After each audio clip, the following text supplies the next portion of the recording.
दोस्तों, पूजा घर में घंटी बजाने वाले इस वीडियो को जरूर देखें, वरना हो जाओगे कंगाल। आती है भयंकर गरीबी। बोलो जय श्री राम, जय बजरंग बली की। दोस्तों, अगर आप पूजा घर में घंटी बजाते हैं तो यह वीडियो आपके लिए है। क्या आप जानते हैं कि एक छोटी सी गलती आपके घर में गरीबी का दरवाजा खोल सकती है?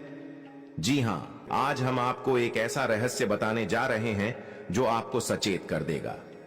कई लोग अपने पूजा घर में घंटी बजाने का नियम बनाते हैं, लेकिन क्या आपने कभी सोचा है कि यह साधारण सी लगने वाली घंटी आपके जीवन में संकट ला सकती है? दोस्तों, हमारे शास्त्रों में घंटी बजाने को एक पवित्र कार्य माना गया है। जब हम मंदिर या अपने घर के पूजा स्थल में घंटी बजाते हैं तो इसका उद्देश्य होता है कि बुरी शक्तियां वहां से दूर हों और देवी देवताओं की कृपा हमारे जीवन पर बनी रहे। लेकिन क्या आप जानते हैं, अगर घंटी सही तरीके से नहीं बजाई जाए या कुछ खास समय पर घंटी बजाने से बचा न जाए तो इसका प्रभाव उल्टा भी हो सकता है। यह असावधानी देवी देवताओं की नाराजगी का कारण बन सकती है, जिससे घर में दरिद्रता और कंगाली का प्रवेश हो सकता है। हमारे अर्षियों ने सदियों पहले ही इन नियमों का पालन करने की हिदायत दी थी, ताकि हम देवी देवताओं का सम्मान करते हुए उनके आशीर्वाद प्राप्त कर सकें, न कि उनके क्रोध का शिकार बने। दोस्तों, जब आप अपने पूजा घर में घंटी बजाते हैं तो कुछ विशेष बातों का ध्यान रखना अत्यंत आवश्यक है। सबसे पहली बात, घंटी बजाने का सही समय और दिन का चयन। माना जाता है कि सूर्योदय के समय और संध्या वंदना के समय घंटी बजाना सबसे शुभ होता है। इसके विपरीत आधी रात या अशुभ समय में घंटी बजाने से नकारात्मक शक्तियों का संचार होता है। बागेश्वर धाम सरकार के अनुसार जो लोग बिना सोचे समझे दिन रात किसी भी समय घंटी बजाते हैं, उनके घर में धीरे धीरे कंगाली और दरिद्रता घर कर जाती है।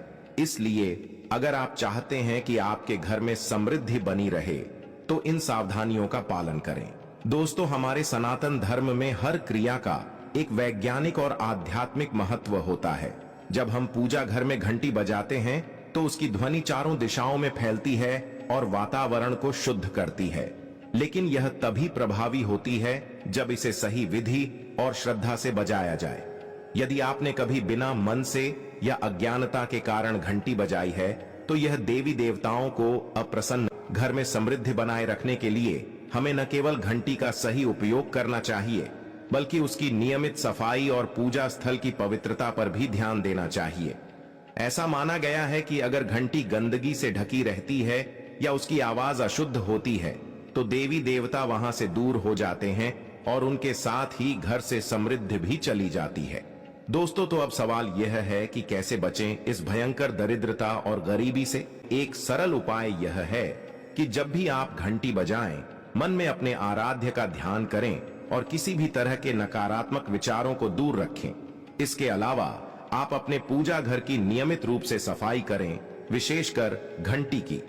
हर पूर्णिमा और अमावस्या के दिन घंटी को गंगा जल से शुद्ध करना अत्यंत लाभकारी माना गया है। ऐसा करने से न केवल आपके घर का वातावरण पवित्र रहता है, बल्कि समृद्धि और सुख शांति भी बनी रहती है। इस वीडियो को यहीं समाप्त करते हुए हम आशा करते हैं कि आप इन उपायों का पालन करेंगे और अपने घर में सुख समृद्धि बनाए रखेंगे। हमारे सनातन धर्म में हर क्रिया का एक वैज्ञानिक और आध्यात्मिक महत्व होता है। जब हम पूजा घर में घंटी बजाते हैं तो उसकी ध्वनि चारों दिशाओं में फैलती है और वातावरण को शुद्ध करती है। लेकिन यह तभी प्रभावी होती है जब इसे सही विधि और श्रद्धा से बजाया जाए। यदि आपने कभी बिना मन से या अज्ञानता के कारण घंटी बजाई है तो यह देवी देवताओं को अप्रसन्न कर। घर में समृद्धि बनाए रखने के लिए हमें न केवल घंटी का सही उपयोग करना चाहिए, बल्कि उसकी नियमित सफाई और पूजा स्थल की पवित्रता पर भी ध्यान देना चाहिए। ऐसा माना गया है कि अगर घंटी गंदगी से ढकी रहती है या उसकी आवाज अशुद्ध होती है तो देवी देवता वहां से दूर हो जाते हैं और उनके साथ ही घर से समृद्धि भी चली जाती है।